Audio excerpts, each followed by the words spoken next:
मैं बोल रहा हूँ अगर 2030 तक, क्या बोला, $1 = 3 रुपीज़, अगर $1 3 रुपये हो गया 2030 तक, मैं ऑन कैमरा बोल रहा हूँ, मैं इस टेबल पे लेटूंगा, अपना पजामा नीचे करूँगा और आप चाबुक से मेरे बटॉक्स पे 100 बार बेरहमी से मारोगे मेरे को, कोड़े। कोड़े।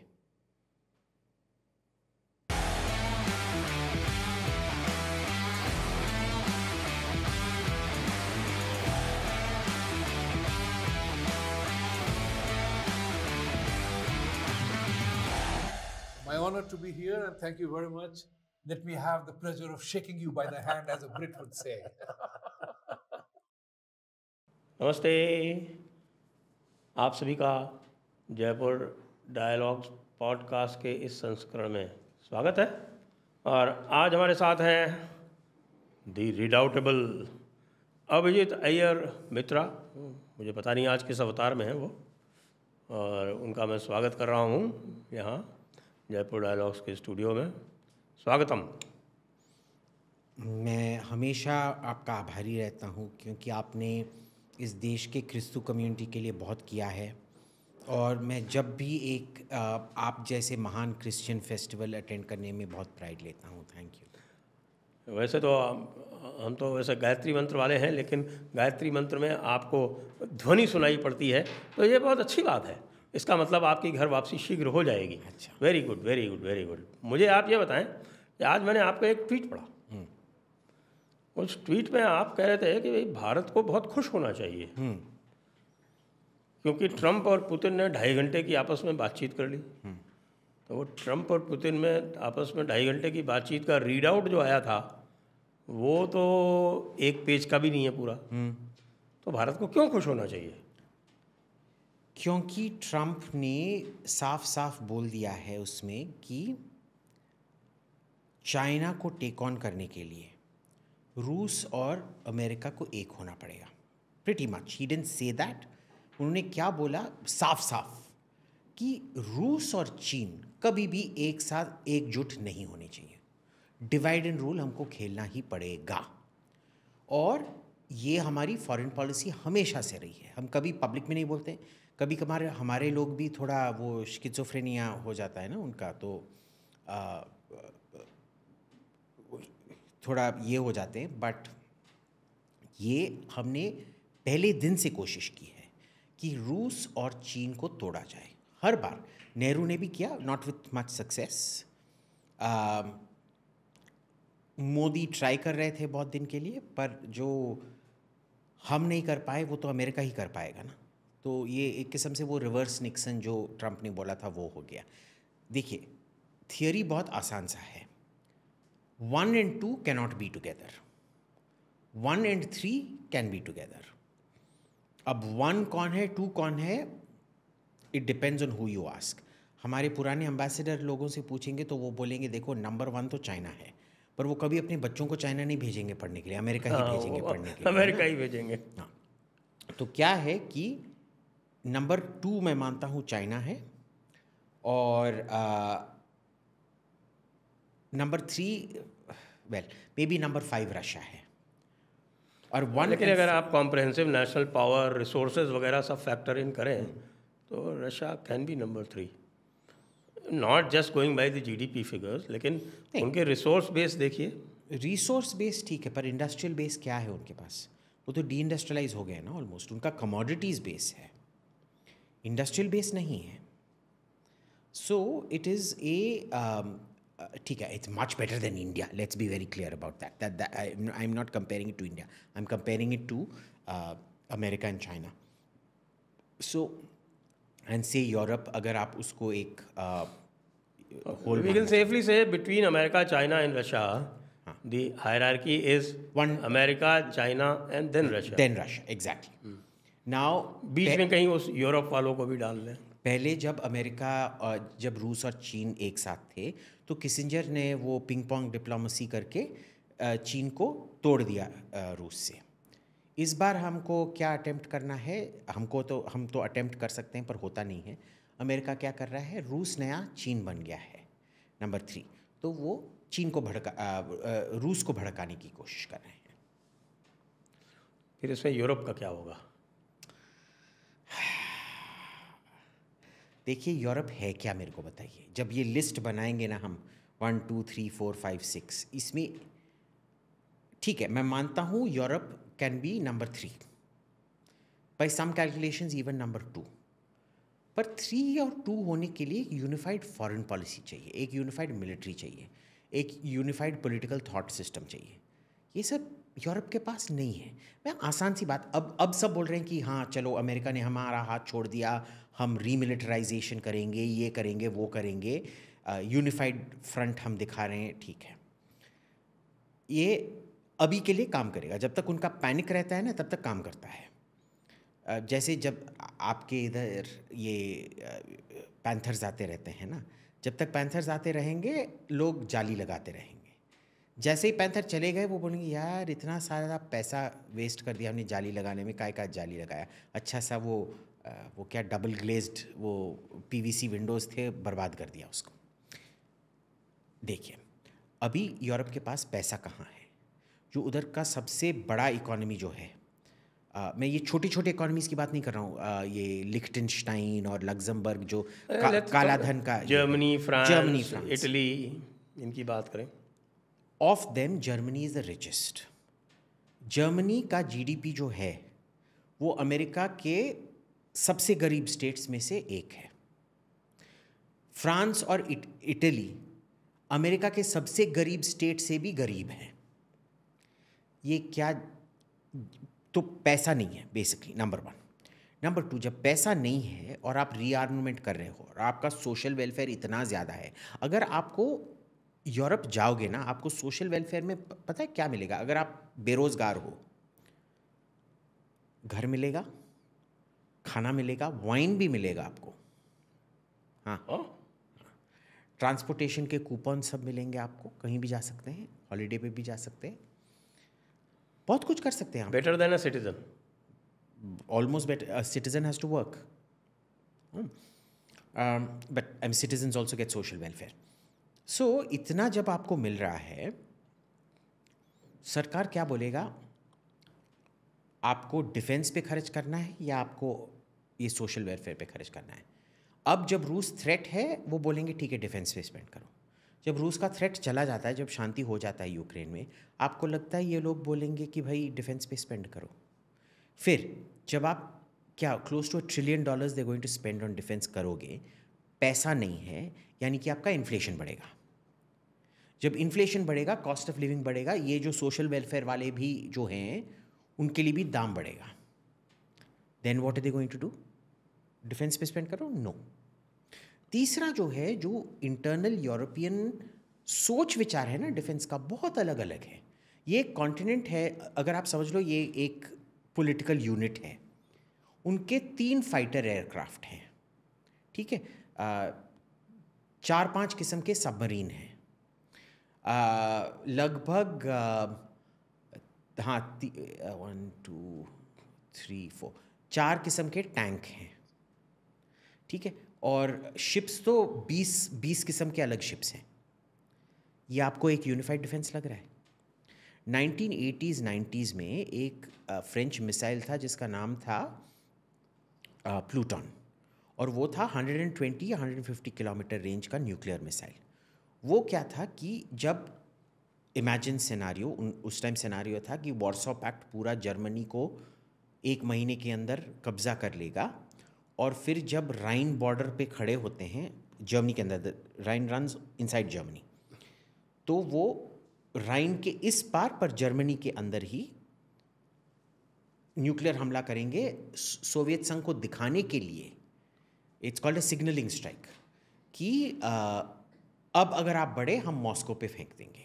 सो उन फ्रेंच टर्मिनोलॉजी में ये कहते हैं प्री स्ट्रेटेजिक स्ट्राइक, टैक्टिकल नहीं बोलते हैं, प्री स्ट्रेटेजिक, क्योंकि इसमें लोग मरते भी, टैक्टिकल स्ट्राइक में लोग मरते हैं, ये सिग्नलिंग के लिए है। बट आप मेरे को बताइए, जब आप न्यूक्लियर स्ट्राइक करोगे पॉपुलेटेड एरिया में, लोग तो मरेंगे ही। तो इसका सबसे बड़ा दुश्मन था जर्मनी। जर्मनी बोला आप जर्मन ट्रूप्स जो आपको बचाने के लिए लड़ रहे हैं, मर रहे हैं, आप उनके पीठ पे खंजर मार रहे हो। So Germany was the biggest opponent of all of this. जब इतना आंतरिक टेंशन तनाव है, आप कैसे ये यूनिफाइड डिफेंस पॉलिसी करेंगे? फिर पोलैंड, लाटविया, लिथुआनिया, एस्टोनिया बोलेंगे. फ्रांस ने अभी आपने सुना होगा, मैक्रोन ने बोला हम अपना न्यूक्लियर शील्ड इन देशों को भी देंगे. अब ठीक है, कागज़ पे बहुत अच्छा है. आप एक जब हम बात कर रहे हैं, थोड़ा एक नक्शा यूरोप का निकालिएगा. लाटविया, लिथुआनिया, एस्टोनिया, पोलैंड, ये शायद ठीक है. लाटविया, लिथुआनिया, एस्टोनिया तो 2-3 दिन में कलैप्स हो जाएंगे. पोलैंड जो यूक्रेन में हो रहा है उसको देख के तो 3 साल लग जाएगा. बट पोलैंड का कम से कम थोड़ा तो स्ट्रेटेजिक डेप्थ है, अनलाइक लाटविया, लिथुआनिया, एस्टोनिया. होगा क्या? सेकेंड वर्ल्ड वॉर में पोलैंड को कितना टाइम लगा था कोलैप्स होते हुए, याद करिए. But see that was very unfair, क्योंकि उस बार जर्मनी ने भी हमला किया था, रूस ने भी सोवियत संघ ने भी हमला किया था. दोनों ने एक साथ एकजुट होकर हमला किया था, और उनको पता नहीं था कि भाई हम इनको लड़ें, उनको लड़ें, किसको लड़ें. इस बार एक साइड से ही आएगा. पर आप समझ लो कि आप फ्रांस के राष्ट्रपति हो. आप क्या वॉर्सो को बचाने के लिए, तालिन या विल्नियस बचाने के लिए, आप क्या मॉस्को पे परमाणु हमला करने के लिए तैयार हैं?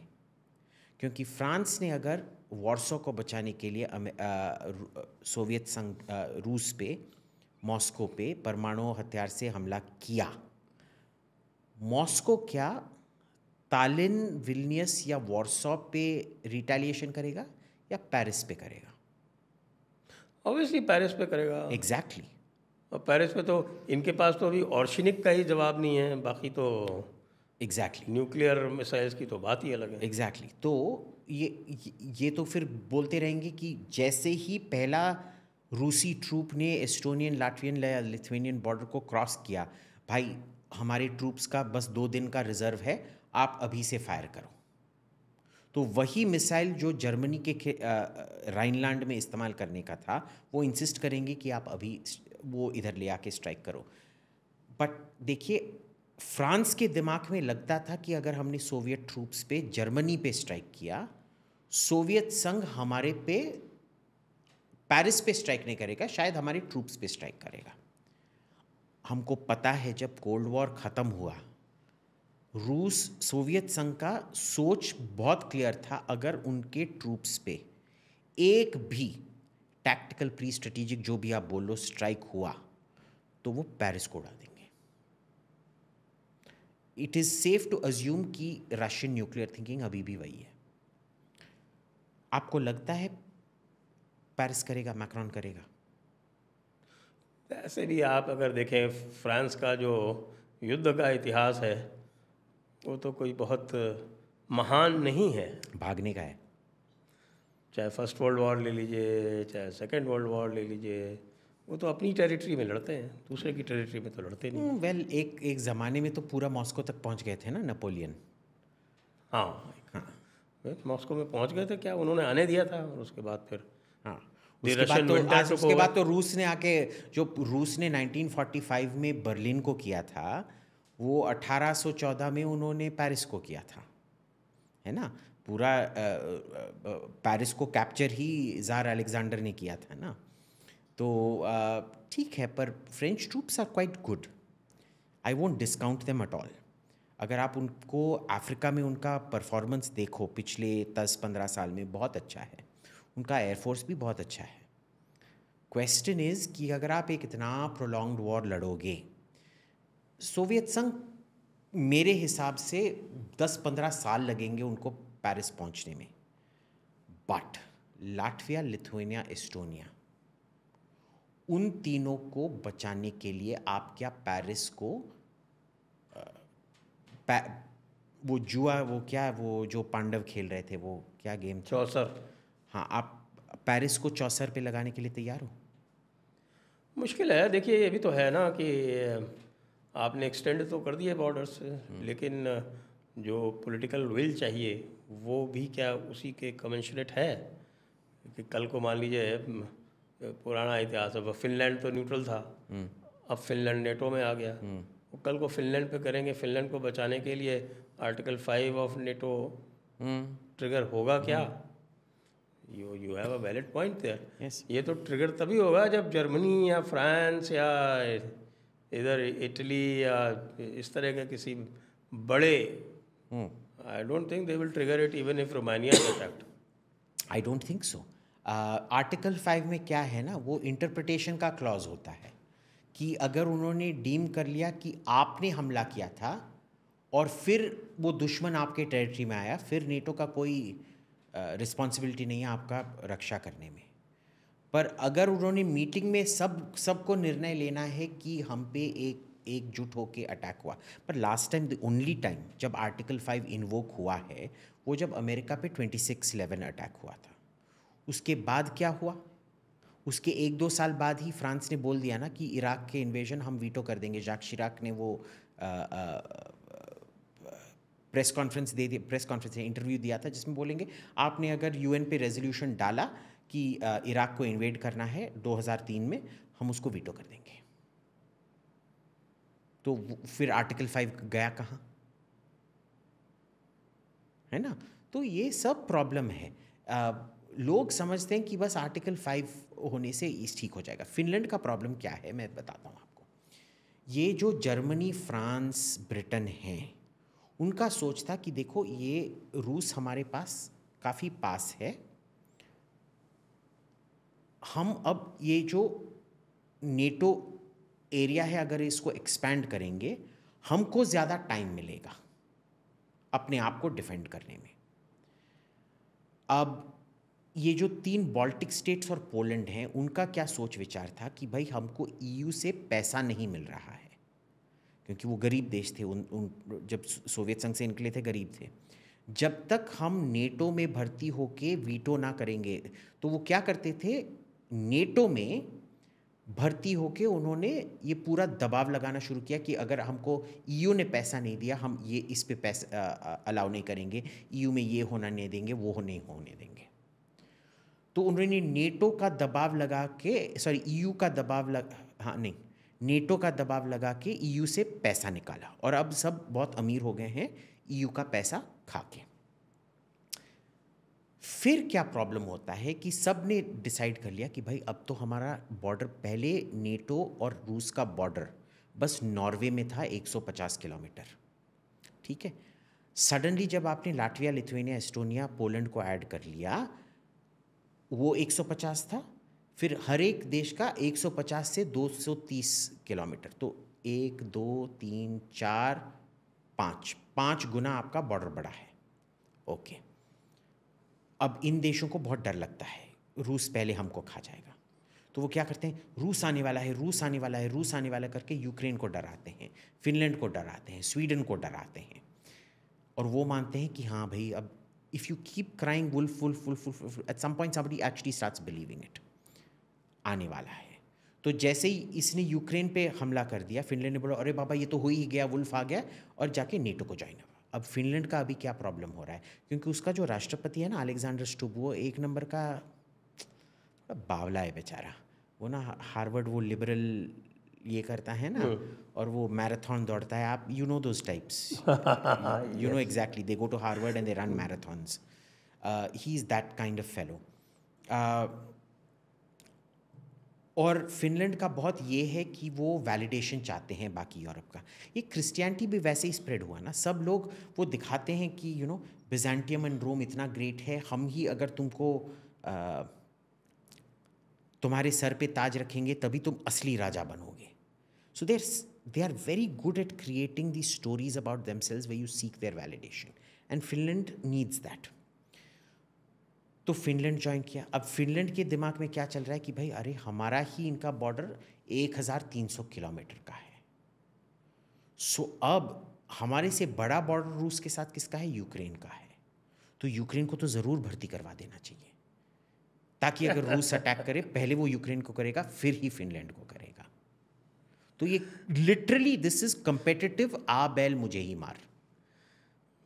वैसे एक ये यूरोप का जो रूसोफोबिया है तो बहुत पुराना है, बहुत भी पुराना है, I think almost 1000 year old, और goes back to the time जबकि वो चर्च का जो स्किज्म हुआ, हाँ, ऑर्थोडॉक्स और कैथोलिक वाला, वो जो स्किज्म होता है, उसके बाद से ये रूसोफोबिया चल रहा है कि अल्टीमेटली तो अगर हिस्ट्री में जाएंगे तो देखेंगे कि साहब की जो ओरिजिनल रशियंस या स्लाव्स जो हैं वो तो यूक्रेन से शुरू हुए थे और फिर जाके मॉस्को को कैपिटल बनाया था। First capital was Kyiv. तो ये जो इनका जो चल रहा है, एक कैथलिक्स का जूस के साथ में आपका ब्लड रिवेंज वाला तमाशा और इनका आपस का ऑर्थोडॉक्स वाला, तो ये कहते तो हैं कि हम बड़े मॉडर्न हो गए लेकिन वो जो ट्राइबल इंस्टिंक्ट्स हैं वो तो जाते नहीं इनके। बहुत ज़्यादा। देखिए, ये लोग मानते हैं कि भाई अगर हम औरतों को बिना कपड़े बीच पे जाने दें तो हम मॉडर्न हो गए हैं।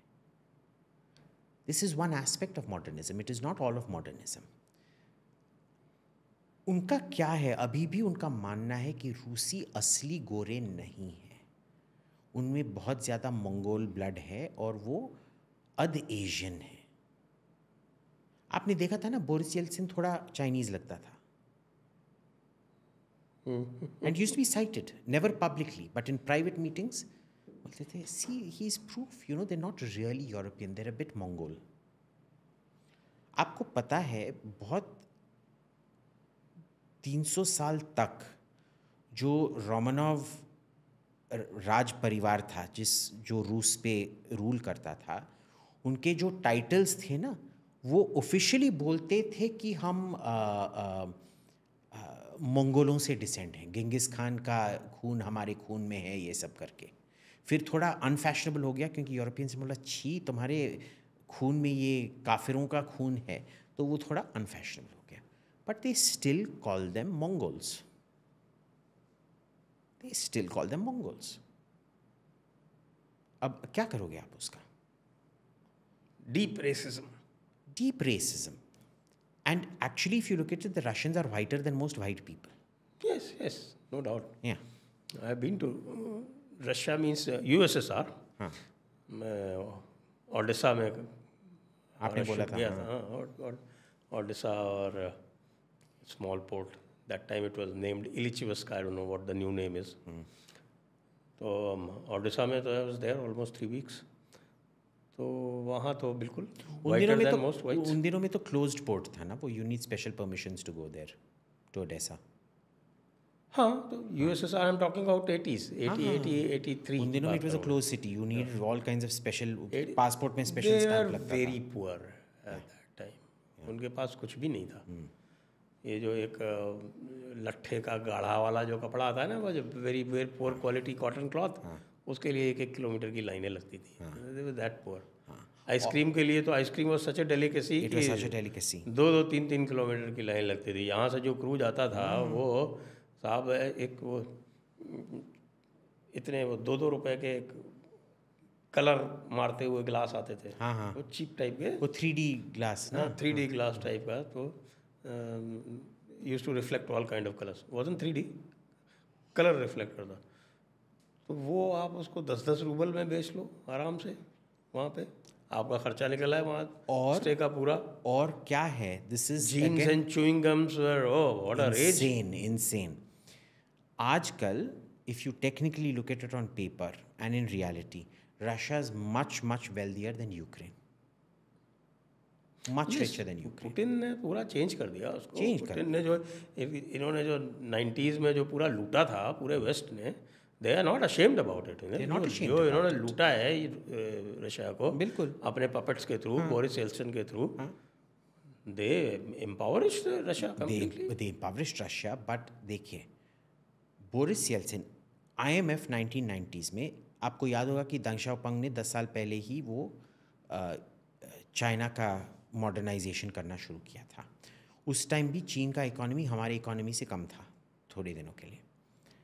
क्या हुआ कि IMF ने दोनों चीन और रूस को बोला, इंडस्ट्री सब काय का तुम्हारा, काय का मैन्युफैक्चरिंग करोगे, सर्विसेज में जाओ, जो हमको बोलते हैं आजकल। हाँ, पर हम डिफरेंसेस हमारे नेता ऐसे उल्लू हैं कि वो मानते हैं India. I have seen so many ministers they will go and say India is going to bypass manufacturing and go directly to services.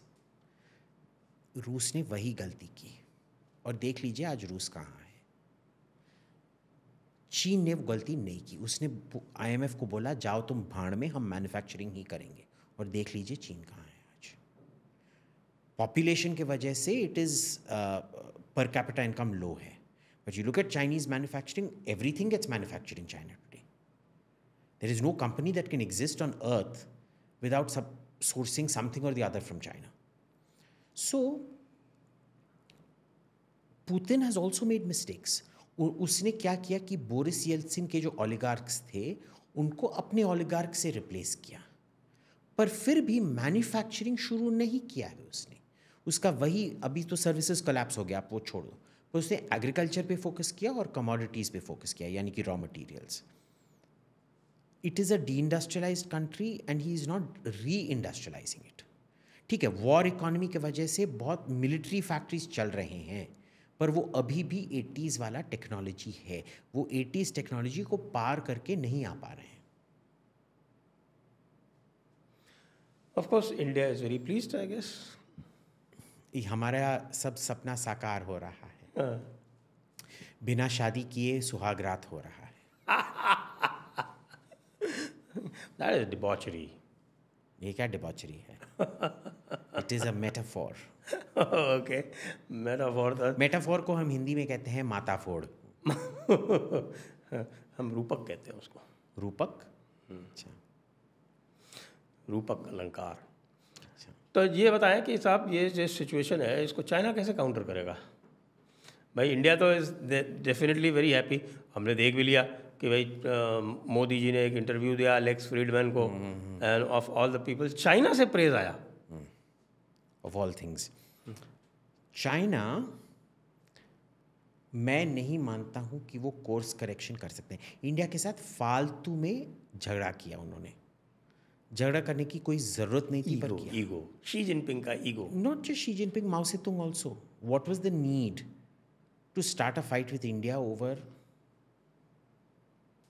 those areas of land? They clearly don't want anything on their border that is coherent. उनको लगता है कि मेरे घर में मेरा 7 एकड़ का फार्म है और मेरे घर के बाहर अगर किसी ने 1 सेंट ऑफ लैंड से भी ज़्यादा ले लिया, वो अगला डॉन बनेगा और वो मेरा बेटा को गोली से उड़ा देगा और मेरा घर छीन लेगा. तो वो सोचते हैं कि सबको तोड़ो तोड़ो तोड़ो तोड़ो तोड़ो बॉर्डर पे. Okay fine, I get it. Issue is जब असली डाकू तुम्हारे घर आया तो तुमको बचाने के लिए और कोई रहेगा भी नहीं. वैसे we feel a threat from China. China is a threat, let us be very very clear. No doubt, उनके डॉक्ट्रिन में है वो थ्रेट. हाँ, मैं ये नहीं मानूंगा कि ट्रम्प अगर एक रूस और अमेरिका के बीच में अलायंस हुआ भी, मेरे को नहीं लगता है कि 4 साल में वो इंस्टीट्यूशनल लिंकेजेस और सब कुछ परमानेंट हो जाएंगे. उसके लिए JD वांस को आना पड़ेगा उसके बाद. सो 4+4 साल अगर हो गए तब परमानेंट हो सकता है. This is my take on it. I could be wrong, but this is what I think will need to happen right now. इसमें क्या है आप देख लीजिए, जो रशिया हेटर्स हैं अमेरिका में, उनका बहुत बड़ा धंधा है और बहुत जो मिलिट्री इंडस्ट्रियल कॉम्प्लेक्स जो है वो रशिया हेटिंग पर ही चल रहा है. और वही जो रशिया हेटिंग पे जो मिलिट्री इंडस्ट्रियल कॉम्प्लेक्स चलता है ना, उनके जो शोनर हैं ब्लैक रॉक, उन्होंने चाइना में बहुत इन्वेस्ट करके रखा है. They don't want to jeopardise their Chinese investments even though China is the biggest threat. वो उनका फाइनेंशियल इंटरेस्ट है कि चाइना थ्रेट नहीं है बोलना और रूस को ही थ्रेट परमानेंटली रखना. तो हम क्या करेंगे? So the Chinese are on one hand they very confident कि हम काफ़ी लोगों में हमने इन्वेस्ट किया है कि ये थ्रेट मटीरियलाइज नहीं होगा. दूसरा, उनका मानना है कि रूस का उन पे इतना मोनोप्सनी सिचुएशन कहते हैं. मोनोपली जब ये होता है कि एक ही सेलर होता है और बहुत सारे बायर्स होते हैं. मोनोप्सनी जब होता है बहुत सारे लोग बेचने के लिए तैयार हैं पर खरीदने के लिए बस एक बंदा है. सो जो चाइनीज़ मोनोप्सनी सिचुएशन है, दे फील उनका बहुत कंट्रोल है रूस के ऊपर. उन्होंने भी बहुत स्मार्ट डिप्लोमेटिक गेम खेला है। वो ना कभी नहीं बोलते ये चाइनीज़ प्लान है, वो रूस को भड़काते हैं, बोलते हैं कि भाई आपका विचार ठीक नहीं है, ये विचार है, फिर रूस भी मान लेता है, फिर रूस लीडरशिप रोल लेता है और चीन बोलता है ये तो रूस का प्लान था, चलो will call it the Putin plan. Actually में इट्स शी जिनपिंग प्लान, पर वो बोलेंगे पुतिन पीस प्लान है and they will vote for it. वो रूस के पीछे छिपते हैं। So they played it very well. They believe they can offer Russia lot more than America can. अभी तक पैनिक नहीं देख रहा हूँ मैं चीन में। एक उनमें फंडामेंटली कॉन्फिडेंस है कि वो ये सब रोक सकते हैं। हिंदुस्तान को तो वो कभी, वो लगभग, नॉट एग्जैक्ट बट लगभग, ये जो हिंदुस्तान का पाकिस्तान की ओर दृष्टिकोण है ना, वही चीन का हिंदुस्तान की ओर है। लेकिन चीन का इकोनॉमी तो डाउन जा रहा है लगातार। प्रॉब्लम क्या है ना, आजकल शायद एक इकोनॉमी डाउन जाता भी नहीं है। तो एक बार मेरे ख्याल से आपने ही कहा था कि पिछले 200 साल में Xi Jinping is the most stupid leader to lead China. Yes, but you know what his greatest asset is? You have other stupid people like George Soros and Pierre Omidyar around. 2000 देखिए, पहले क्या होता था, currency कैसे चलता था? अगर आपके पास 20 टन सोना था और आप इतने रुपए छापते थे, आपका सोना का reserve divide value of gold divided by the amount of currency you have out equals the value of 1 रुपी और 1 यूनिट ऑफ करेंसी। यही पेगिंग था। यू न्यू, क्योंकि गोल्ड का वैल्यू हमेशा रहेगा। ठीक है, एक दिन मार्केट में बढ़ेगा, एक दिन कम रहेगा, पर यूनिवर्सली इवन जो आइसोलेटेड अमेरिकाज में जो सिविलाइजेशन है जो 15,000 साल पहले सेपरेट हो गए हमसे, उनके लिए भी गोल्ड बहुत महत्वपूर्ण था। ऐसे कोई भी कल्चर, ह्यूमन कल्चर नहीं है जिसमें गोल्ड महत्वपूर्ण नहीं था। तो हमेशा गोल्ड रिजर्व, उसका कितना डिवीजन होता है, लगभग 1 unit of currency will be equal to this much of gold. Okay, America changed this in the 1990s where currency started getting pegged to debt. ठीक है, आपने डेट के साथ पेग कर दिया, यानी कि आपका इंटरेस्ट, डेट तो मैनिपुलेट हो सकता है ना। सो डेट को अगर आपको मिटाना है, आप डेट मिटा सकते हो। इन्फ्लेशन बढ़ा के आप डेट को मिटा सकते हो।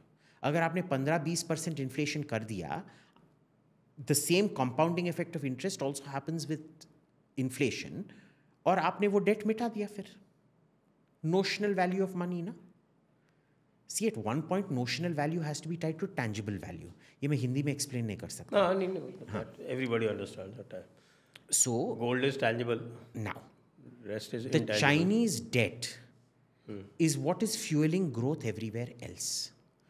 2008 में ही चीन को कोलैप्स होना था, चीन कोलैप्स हुआ नहीं। क्यों?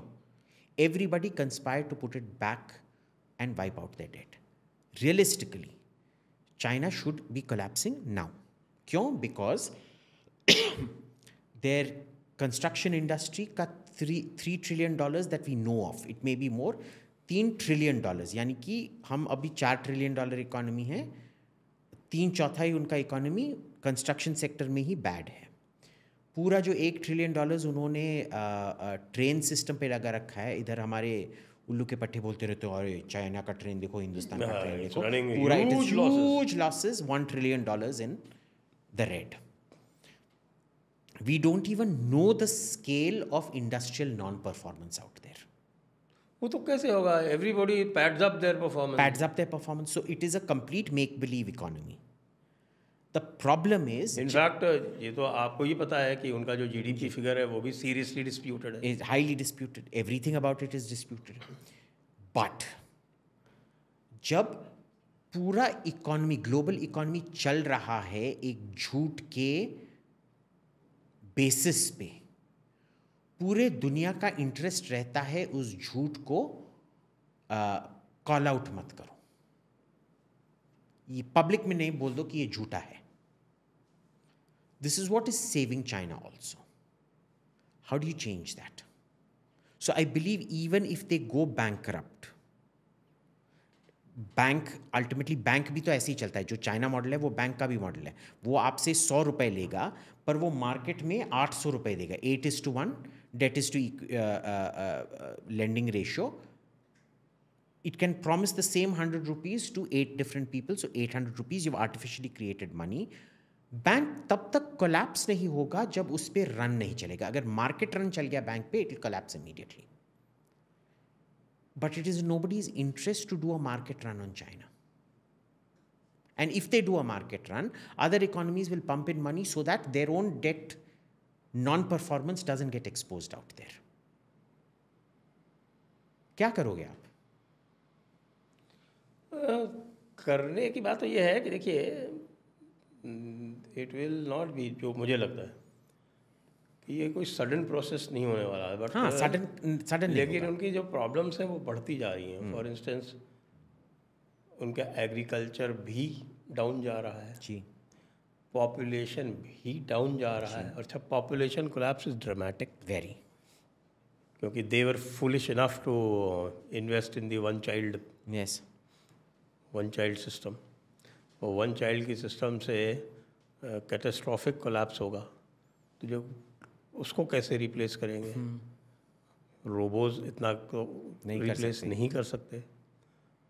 तो ये जो प्रॉब्लम्स उनको स्टेयर कर रही हैं, और चूंकि वो एक क्लोज्ड सिस्टम है जिसमें ideas are not traded, ideas are not even floated, तो I do not see them coming out of it. कोई ब्राइट आइडिया मैंने चाइना से निकलते हुए शी जिनपिंग के टाइम से नहीं देखा है.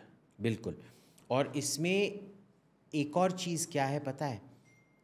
जब उन्होंने वो वन चाइल्ड पॉलिसी इम्प्लीमेंट किया था, उनको पता था कि एक डिपेंडेंसी रेशो, यानी कि अगर आपने 2 बच्चा पैदा कर लिया तो माँ बाप का सिक्योरिटी है कि 2 बच्चे हैं और एक बच्चा, एक अज्यूम आपके 2 बच्चे हैं, Arjun and Akhilesh. Oh no, not Akhilesh. नहीं, Akhilesh. Not Akhilesh. Yeah Akhilesh. Yeah Akhilesh only. Yeah your son is Akhilesh only. Oh no. Yes. Lalu. Okay, your son is Lalu. हाँ. So you have 2 Akhilesh sons. Means अकललेस. हाँ, नहीं, आपके 2 बच्चे हैं, अखिलेश और लालू. ठीक है. अखिलेश. तो क्या होता है, अखिलेश के पैसा से बाप का मेडिकल एक्सपेंस, रिटायरमेंट एक्सपेंस चल जाता है, और लालू के इनकम से आपके धर्मपत्नी का medical expense, income expense, retirement expense सब चला जाता है. अगर आपके 4 बच्चे होंगे, उन पे बर्डन और भी कम होगा. This is the net explanation of dependency ratio. पर अगर आपका एक ही बच्चा होता है, उस एक बच्चे को अपने खानदान को भी देखभाल करना पड़ता है. अगर उसकी शादी नहीं हुई तो ठीक है, वो खानदान नहीं है, पर वो अपने माँ बाप का दोनों एक्सपेंस एक ही बंदे पे पड़ता है. ठीक है ना? It actually incentivises people not to marry and have kids. Do not get married. ठीक है. अब इसमें there is a way out कि माँ बाप से हर साल $10,000 बना रहे थे, पर बेटा, आपका इकोनॉमी इतना ग्रो हो रहा है, जैसे कोरिया में हुआ, जैसे जापान में हुआ, कि जो बच्चा है वो अब $30,000 बना रहा है, तो वो माँ बाप को की भी देखभाल कर सकता है और अपना खानदान भी चला सकता है. पर आप मिडिल इनकम ट्रैप में जब फंस जाते हो ना, तो आपका भी 10,000 आ रहा है, माँ बाप का भी लाइफस्टाइल 10,000 का था. इफेक्टिवली $30,000 लोगों का फुटप्रिंट एक $10,000 अर्नर पे लग रहा है. You have to go now. It is ossified. पिछले 2-3 साल से चीन उसी 10, 11, 12,000 पे अटका हुआ है. हाँ, लेकिन if you look eight places like south Korea, वहाँ तो without one child policy 0.6 TFR हो गया. वो तो नेचुरल, वो तो पंजाब कश्मीर में भी हो रहा है ना. Punjab Kashmir have the lowest TFRs in India. Imagine Kashmir, Muslim majority state, has one of the lowest TFRs in India. क्योंकि कश्मीर में ये क्यों हुआ? क्योंकि उन्होंने इतना पैसा खाया है ना सेंटर से.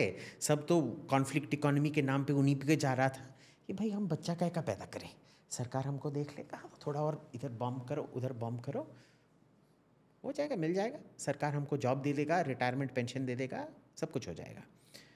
Different reasons, but Korea, Japan is very, very scary how they're going at the moment. But they are not worried about who will look after them. क्योंकि लुक आफ्टर के लिए वो उस इनकम लेवल पे हैं जहाँ social welfare पे आप collective old age homes and things like that कर सकते हैं.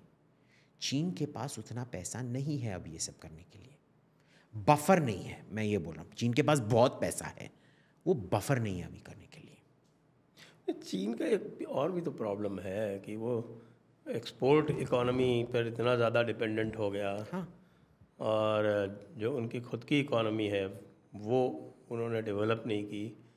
कहने को सोशलिस्ट कम्युनिस्ट स्टेट है, वेलफेयर उनके यहाँ इतना है नहीं. हाँ, medical expenses are horrifically expensive. Yes. आप कंपेयर करो, मैं लाइक नेपाल में बड़ा चाइना होता है. Okay, I have relatives in Nepal. तो आप वैसे मेरे को नेपाली थोड़े लगते हो. I will tell you afterwards. देखा, सच मैं सच बोल रहा था. हाँ, देखो कभी कभार ना we come from we are very close to Nepal border. हमारा जो नेटिव प्लेस है. Breaking news, 20 kilometre. Sanjay Dikshit is illegal Nepali immigrant.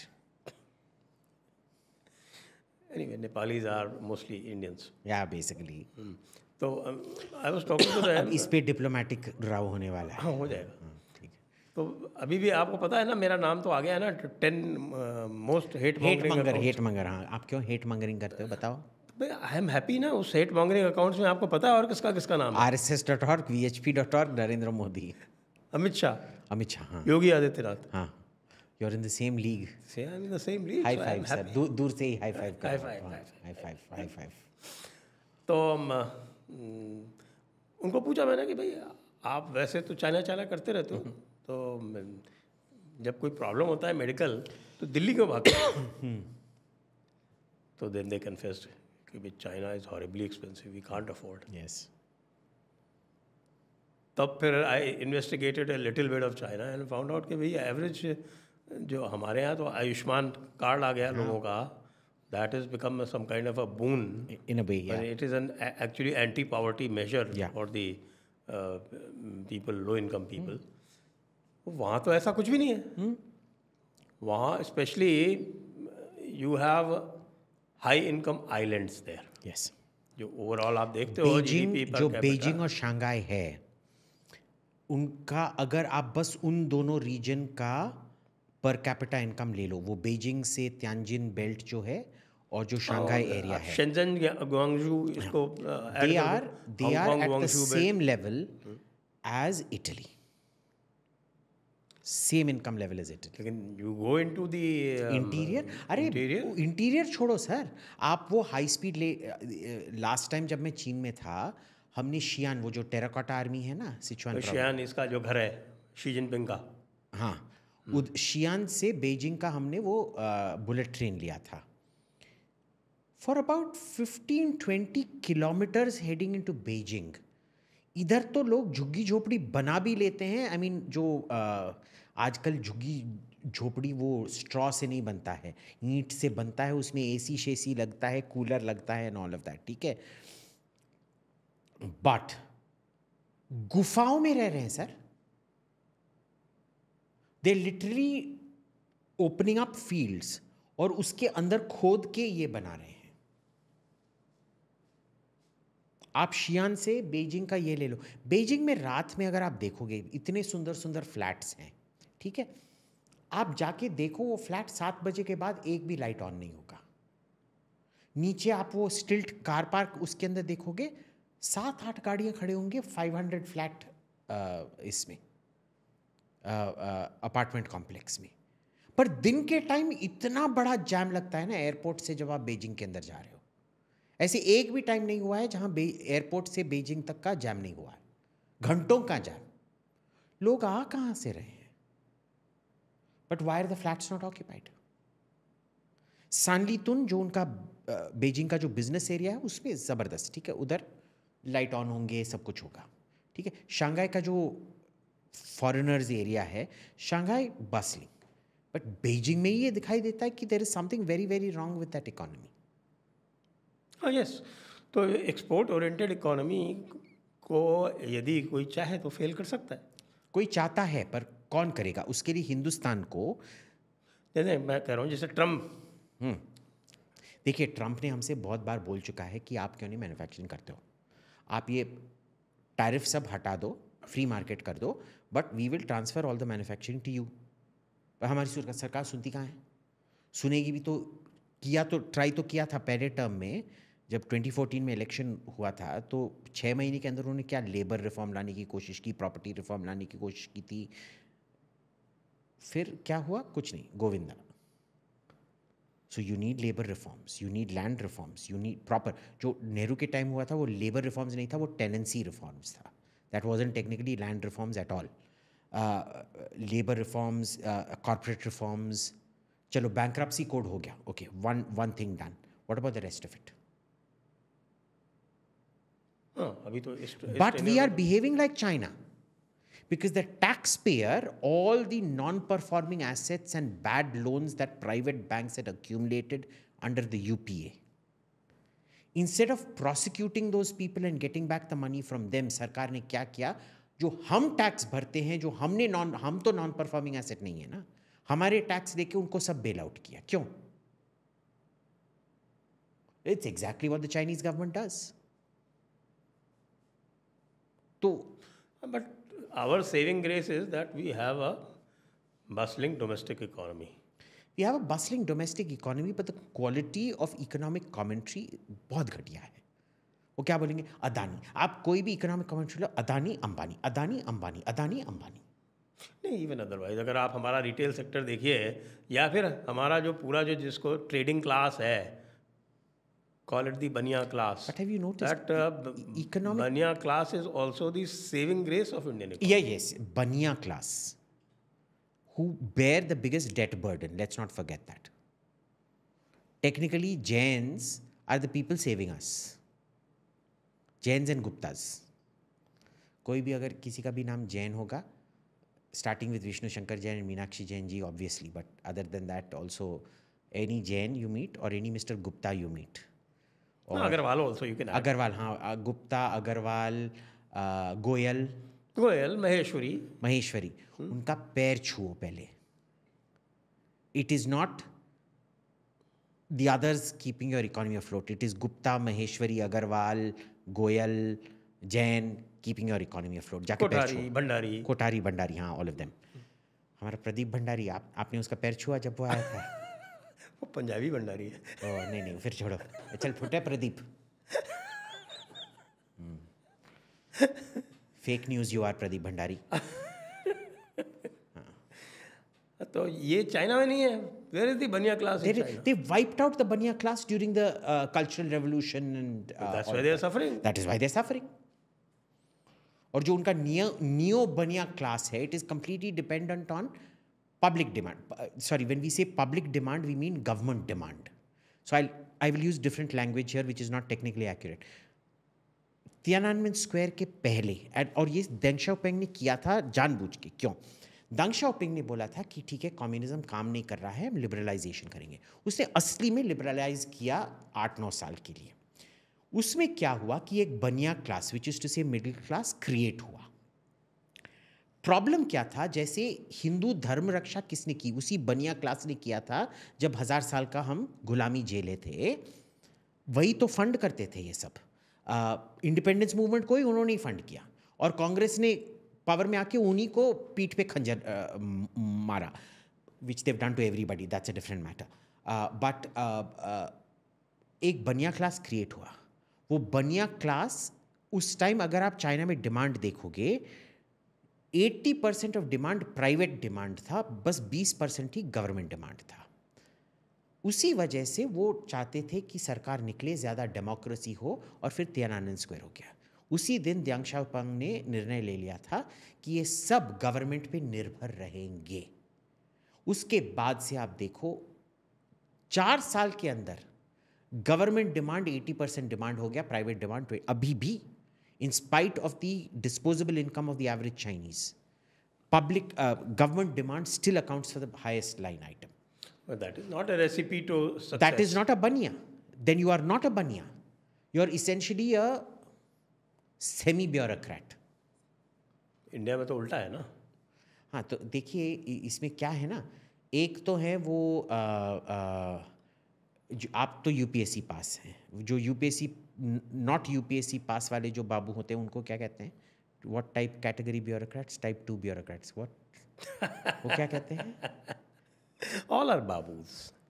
नहीं, ये मैं नहीं मानूंगा. बट वो जो लोग हैं, they live off the population. आप type babus live off the state. So the British came up with a brilliant system. जो नॉन यूपीएससी पास टाइप्स हैं वो सब जाके धमकी मार के, जैसे आपने देखा है ना पुलिस वाले क्या करेंगे, जाके वो किराने की दुकान में ए कोक देवे, पेप्सी देवे, जी साहब, ओके साहब, चाट वाले ए चाट देवे, ओके, पैसा नहीं देंगे उसका. दे लिव ऑफ द पीपल. देखिए करप्शन 3 टाइप का होता है. हाँ बताइए. सी रेवलेशन. यस, हाँ बताइए. एक होता है जबराना. हाँ. जबराना मीन्स जबरदस्ती, एक्सटॉर्शन. हाँ. और दूसरा होता है नजराना, क्विड प्रो को. हाँ. That is the retirement type corruption. I will give you contracts. After I retire, you will give me board membership and all of that. हाँ. वो डायरेक्ट होता है, उसी टाइम का होता है. अच्छा, उसी टाइम पे होता है. ठीक है. Who loses? The state loses in that. So Jabrana is the lower bureaucracy. Nazrana is the higher bureaucracy. नजराना. और तीसरा बड़ा सॉफ्ट वाला है शुक्राना. शुक्राना मीन्स कि भाई I will do the work on merit. If you feel like you reward me, if you don't feel like, don't. तो वो निष्प्रह जिसको बोलते हैं. जबराना, नजराना, शुक्राना. वाह. See, this should be made into a special reel. क्या बाबूडम करप्शन सीक्रेट्स. वाह. तालियां. तो आप जिसकी बात कर रहे हैं लोअर बाबूडम की, दैट इज मोस्टली जबराना. हाँ. तो ये जो और जो हायर बाबूडम मोस्टली इंडल्जेस इन नजराना.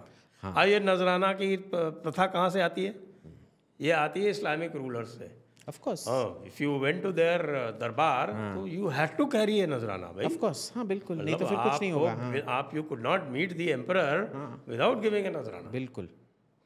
तो वो नजराना वाला तो वो पुराना कल्चर है, तो ऐसे कैसे जाएगा? बिल्कुल. तो ये आपको मैंने 3 सीक्रेट्स बताए. तो आप मेरे को इंटरव्यू कर रहे हैं, मैं आपको इंटरव्यू कर रहा. देखो.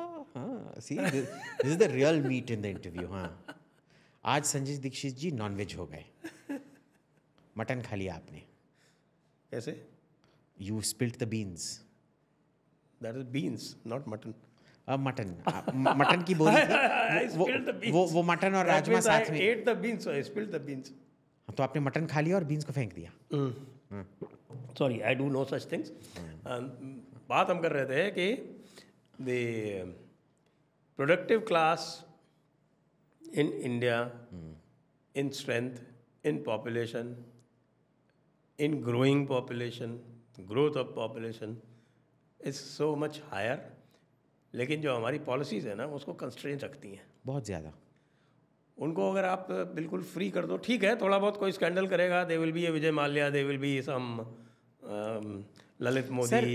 यू नो, आप वो रूल ब्रेकर के बेसिस पे नहीं बना सकते. हाँ. हर सिस्टम में से 5 से 10% रूल ब्रेकर होंगे.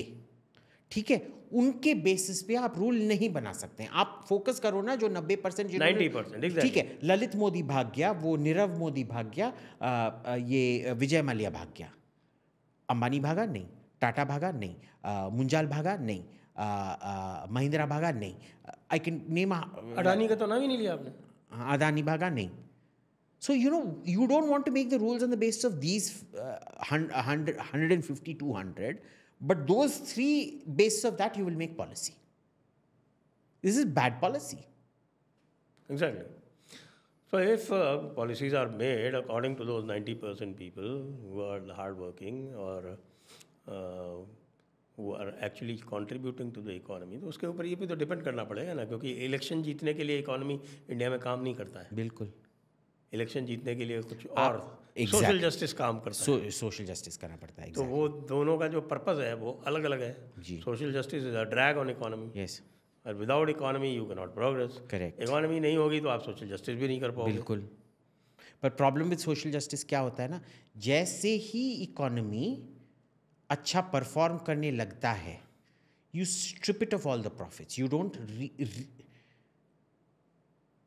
उसी बिजनेस के एक्सपेंशन में आप प्रॉफिट्स को नहीं लगाते हो, आप निकाल के इमीडिएटली सोशल जस्टिस पे लगाते हो, तो आपका वो reward for good behaviour is non existent. इसीलिए मैं सबसे बोलता हूँ, आप एक कुत्ता हमेशा हर घर में होना चाहिए। हम कुत्ते को पवित्र क्यों मानते थे? रिवॉर्ड दोगे, it is loyal, you don't reward it, it will not be loyal. पीटोगे तो डर के मानेगा, नहीं पीटोगे तो प्यार से मानेगा। This is why you should never hit a dog. The dog should do things you want it to do because it loves you, not because it fears you. Anyway, we were actually doing comparison between Chinese economy and Indian economy. I would say the Indian economy is not a good economy, but it is way better in some well, not better. It is less prone to disruption than the Chinese economy. Chinese economy can collapse anytime. Can, but there are very powerful interests keeping it Indian afloat. Economy की तो बहुत कोशिश की गई collapse करने की, नहीं हाँ, कर पाया। कोशिश तो की गई पर हुआ नहीं ना। Hindenburg was a direct, it was a classic case of economic. वो अगर था, it would have invoked that fourth reason for emergency which is financial crisis. It was literally heading towards their end then they would say देखो Modi dictator है, second emergency.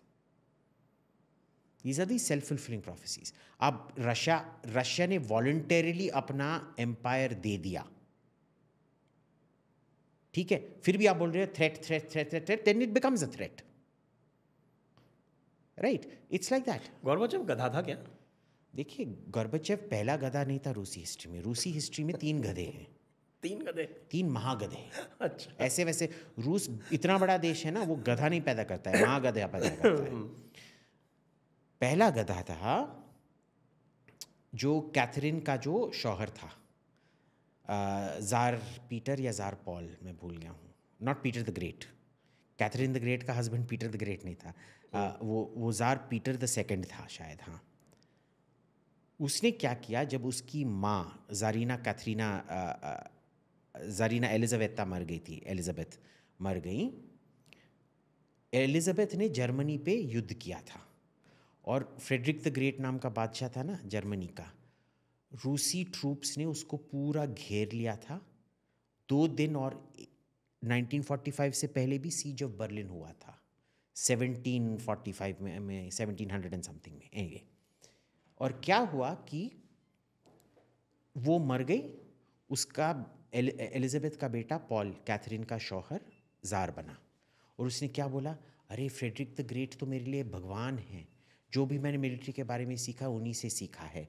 रूसी troops Berlin पे हमला नहीं करेंगे, जो भी हमने पिछले 2 साल में जर्मनी से लिया है वो सब वापस कर दो जर्मनी को। और नेहरू जी थे वो। और ये जार पीटर द सेकंड, और Peter second third may be something, Catherine का हस्बैंड, कैथरीन हस्बैंड और फ्रेडरिक ने फिर पैक्ट करके जो रूस की मदद कर रहा था डेनमार्क, उस पे हमला कर दिया था। गई भैंस पानी में। This was idiot number 1। Idiot number 2 was a fellow called Vladimir Ilyich Lenin. क्यों आप निकोलस को भूल गए? Nicholas was, no, he was an idiot, but he wasn't. He was still patriotic. He had no business to abdicate. He had no business to abdicate. He was an idiot, but he was still a patriot. उसने patriotism में किया, और वो जो है उसने रूस के लिए किया। पर लेनिन इतना, हम इडियट ट्रेटर्स की बात कर रहे हैं। व्लादिमीर इलिच लेनिन, उसको क्यों, वो जर्मनी में था, उसको क्यों एक सील्ड ट्रेन में लगा के रूस भेजा गया, ताकि वो रूस का जो साम्राज्य था उसको तोड़ के रख दे, और उसने तोड़ा। उसका रशियन रेवोल्यूशन सबको पता था, ठीक है, रशियन फ्रंट अच्छा नहीं कर रहा था, पर सबको पता था 8-9 महीने के अंदर ये युद्ध खत्म होने वाला है। You just have to last it out. हारते रहो, पर आस्ते आस्ते हारते रहो, क्योंकि 8-9 महीने में जर्मनी सरेंडर करने वाला है, उसके बाद तुम बहुत सारा ले सकते हो। उसने बोला नहीं, क्योंकि मेरे को जर्मनों को नहीं मार रहा है, खुद अपने रूसियों को मारना है। और उसने साइन किया ब्रेस्ट-लिटोव्स पैक्ट, जिसके तहत यूक्रेनियन पहली बार अपनी हिस्ट्री में इंडिपेंडेंट हुआ। जो भी आज हो रहा है वो उस ब्रेस्ट-लिटोव्स पैक्ट का नतीजा है, ठीक है ना। अब anyway, it is what happened. उससे बड़ा एक ट्रेटर शायद ये भी नहीं था, ज़ार पीटर II भी नहीं था। तीसरा ट्रेटर था गर्बचेफ। चौथा था एक फेलो, एक प्रधानमंत्री था, थोड़ा देर प्राइम मिनिस्टर बना, मेदवेदेव। पर मेदवेदेव के बहुत जल्दी से टांग काट ली गए। पांचवा आप बोरिस येल्सिन भी बोल सकते हैं। तो रूस में ना एक ऐतिहासिक रूल है कि हम देशद्रोही घोंचुओं को पैदा करते रहेंगे। हाँ। कुछ कुछ साल, कुछ कुछ जनरेशन्स के बाद। हाँ, जैसे हमारे इधर है ना संभवामी युगे युगे, जहाँ विष्णु जी अच्छा चीज़ संभवामी युगे युगे, उधर शैतान बोलता है संभवामी युगे युगे, आई विल देशद्रोह संभवामी युगे युगे। तो अब इस जो पूरा जो सिनारियो अब जो डेवलप हो रहा है, उसमें आप वर्ल्ड ऑर्डर को क्या देखते हैं चेंज होते हुए? I don't know. All I know is all our systems are so stretched. We're heading for a systems collapse. क्योंकि आप डेट को, ठीक है, थोड़ा खींच सकते हैं, पर आजकल debt is out of control. This is not a repayable thing. Ultimately, this is not a valuation game. Valuation games are going to come crashing down. The only thing I trust right now is gold. So you also subscribe to de-dollarization? No. Because of all of these economies, America will be the most robust. It will still be the most robust. You mean you do not subscribe to $1 equal to 3 rupees? No. I don't know which idiot does, but maybe it will be that in 100 years or something. 100 साल का कौन ये कर सकता है? नहीं, by 2030. देखो, मैं बोल रहा हूँ, अगर 2030 तक, क्या बोला, $1 equals 3 rupees. अगर $1 3 रुपए हो गया 2030 तक, मैं ऑन कैमरा बोल रहा हूँ, मैं इस टेबल पे लेटूंगा, अपना पजामा नीचे करूंगा, और आप चाबुक से मेरे बटॉक्स पे 100 बार बेरहमी से मारोगे मेरे को। कोड़े कोड़े। मंजूर? Very good, done done done done. देखिए, this is a secret oath between two man. हाँ। और अगर नहीं हुआ तो जिसने कहा है उसको, वो मैं क्या कहूँ, out of our hands. Out of our hands. तो देखिए, डी-डॉलराइजेशन, हम ट्रॉल कर सकते हैं, लेकिन ट्रॉल तो हम कर ही सकते हैं। There is no currency that is going to be permanent. De-dollarization will happen in 20, 25, 30 years. Sure. 2030 tak, no chance. This is not historically how currencies have operated. ठीक है, you can say this is a completely new event, but I am not seeing on what basis that will happen. I don't think लोगों को अंदाज़ा है कि America का industrial strength है क्या करके। जो अमेरिका का जो रूथलेसनेस है ना, देखिए, America is like any other country. रूस ने कभी अपने आप को, ये जो प्रॉब्लम रूस के साथ है, जो मैंने अभी बोला था, ये देशद्रोही संभवामी युगे युगे, कभी भी उनका प्रॉब्लम फिक्स नहीं कर पाए हैं वो। 17वीं फीसदी से रिकरेंट प्रॉब्लम है, they have not been able to fix it. America में वोक का प्रॉब्लम था, डेट का प्रॉब्लम था। They elected someone called Trump to fix that problem, and he's now going and fixing it. The genius of America is it identifies its own problems और वो अपने घर को खुद साफ करते हैं, किसी और राम भरोसे नहीं बैठे रहते। It's very difficult to get rid of a country like that. मैं तो न्यू वर्ल्ड ऑर्डर इस कॉन्टेक्स्ट में कह रहा था कि यूएस और रशिया पैचअप के बाद में do you see a new world order emerging? I don't know, यही मैं बोल रहा हूँ कि मेरे को पता नहीं है वो वर्ल्ड ऑर्डर कैसे प्ले आउट करेगा, क्योंकि मेरे को लगता नहीं है कि ईयू कोहेरेंट रह पाएगा। जब यूक्रेन में शांति आ जाएगा ना, और अमेरिका और रूस के बीच अगर डिपेंडेंसी हो गया, यूरोप फिर बोलेगा कि भाई शायद रूस इतना खतरनाक नहीं है, हमारे पे डिपेंडेंट नहीं था पर अमेरिका पे बहुत डिपेंडेंट हो गया, तो शायद रूस खतरनाक नहीं है। या they can become very agro and से हाँ शायद रूस अभी भी खतरनाक है, हम चीन के साथ रिश्ता बनाएंगे। आप दोनों, सो 1 और 3 मिल गए, सो 2 और 4 मिल जाएंगे। That will be very interesting. तो चलिए इसी नोट पे ये आज के इस चर्चा को यहीं समाप्त करते। सभी दर्शकों को बहुत बहुत धन्यवाद, अभिजीत जी को बहुत बहुत धन्यवाद। जय हिंद, जय भारत, वंदे मातरम। जय हिंद, जय जबराना, जय नजराना, जय शुक्राना।